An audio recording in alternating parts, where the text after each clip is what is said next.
Hello there, and welcome.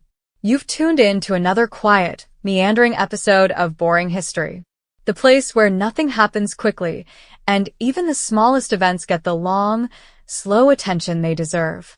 Tonight, we'll be spending some time, perhaps more time than you ever thought possible, with a single piece of American history that is both famous and famously uneventful. It is the story of a canal. Not just any canal. A canal that connected water to more water, with a great deal of mud, sweat, and stubborn determination in between. The Erie Canal. Stretching 363 miles from Albany on the Hudson River to Buffalo on the shores of Lake Erie, the Erie Canal is one of the great engineering projects of the early United States. But if that sounds too exciting, don't worry. We will take it very slowly. There will be mules. There will be barges. There will be the occasional pause to notice the weather. And maybe, just maybe, by the time we're done, you'll be halfway to sleep. Setting the stage, America in the early 1800s. Let's take ourselves back to the year 1810. The United States is young, barely more than 3 decades old. The population is just over 7 million and most Americans live along the eastern seaboard. Out west, which, at the time, means Ohio, Indiana, and Illinois, lies a vast interior, full of fertile farmland. But there's a problem. Getting goods from the Great Lakes region to the markets of New York City is slow and expensive. Overland travel means dirt roads in summer, mud roads in spring, and frozen tracks in winter. It could cost more to transport a barrel of flour 100 miles overland than to ship it across the Atlantic Ocean. So, some people began to dream of a different way. The idea of a canal. The idea was simple, at least on paper. Build a waterway that would connect the Hudson River, which already flowed to New York City, to Lake Erie. Of course, there were problems. There was the small matter of 363 miles of forest, swamp, hills, and rock in between. And no one in America had ever built a canal that long before. In fact, some people had never even seen a canal. But the governor of New York, DeWitt Clinton, believed it could be done. And when politicians believe something can be done, they usually find a way to talk about it for a very long time. Planning and skepticism. Many people thought the idea was ridiculous. Some called it Clinton's ditch, imagining it would be nothing but a useless trench. Newspapers made jokes. Farmers said the water would leak away. Others said the whole thing was impossible without trained engineers from Europe. But Clinton and his supporters pressed on. They formed committees. They held public meetings. And most importantly, they convinced the New York State Legislature to fund it, with a staggering $7 million, an enormous sum in those days. Breaking ground. On July 4th, 1817, America's Independence Day, the first shovelful of earth was turned in the town of Rome, New York. It was a warm summer day. Local citizens gathered.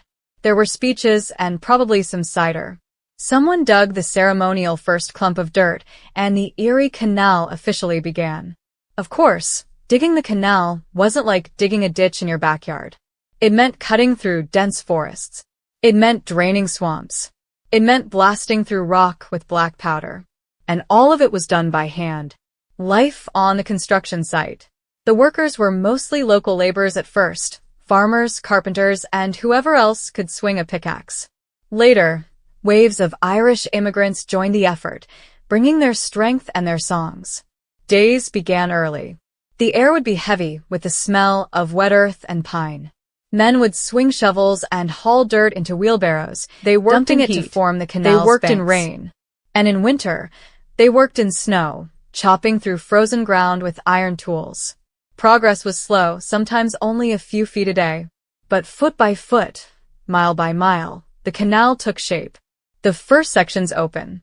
By 1819, the first completed section, a 15-mile stretch from Rome to Utica, opened for traffic. Small boats floated along the narrow waterway, pulled by mules walking on a towpath beside the canal. The mules didn't mind the pace. They were steady animals, walking at about 4 miles per hour. For passengers, this meant a trip along the canal was slow enough to watch grass grow, but smoother than the bumpy roads of the time. Locks and engineering challenges. One of the great challenges of building the Erie Canal was the change in elevation. From Albany to Buffalo, the land rises and falls by more than 500 feet. The solution was locks, stone chambers where boats could be raised or lowered by filling or draining the water. Each lock was a marvel of early 19th century engineering, though, to be honest, they moved at a pace that made watching paint dry seem exciting. The long march to Buffalo. Year after year, the digging continued. The crews battled mosquitoes in the swamps near Montezuma. They blasted through limestone west of Rochester. And they hauled stone for aqueducts to carry the canal over rivers. By the early 1820s, the canal reached Rochester. Then it pushed further west, through rolling farmland, until finally in 1825, the waters of Lake Erie met the waters of the Hudson River. The grand opening. On October 26, 1825, Governor Clinton boarded a boat named the Seneca Chief in Buffalo. He carried 2 small barrels of Lake Erie water. The boat traveled down the canal to Albany, then down the Hudson to New York City.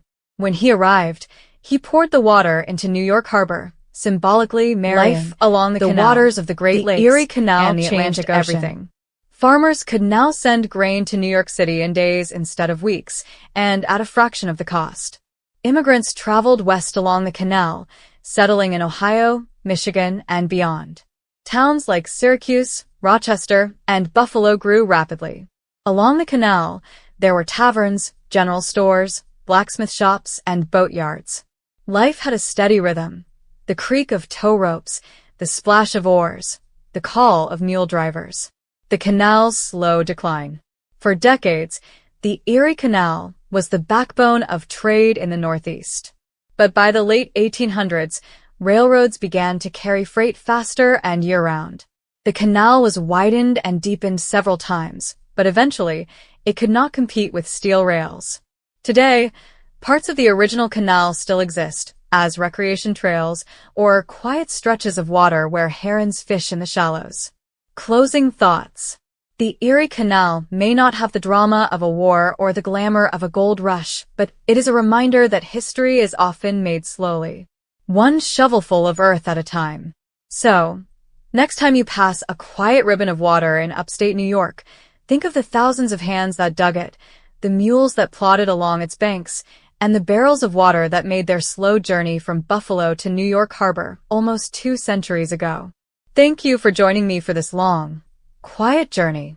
And if you've fallen asleep somewhere along the way, well, that's exactly what the Erie Canal is for.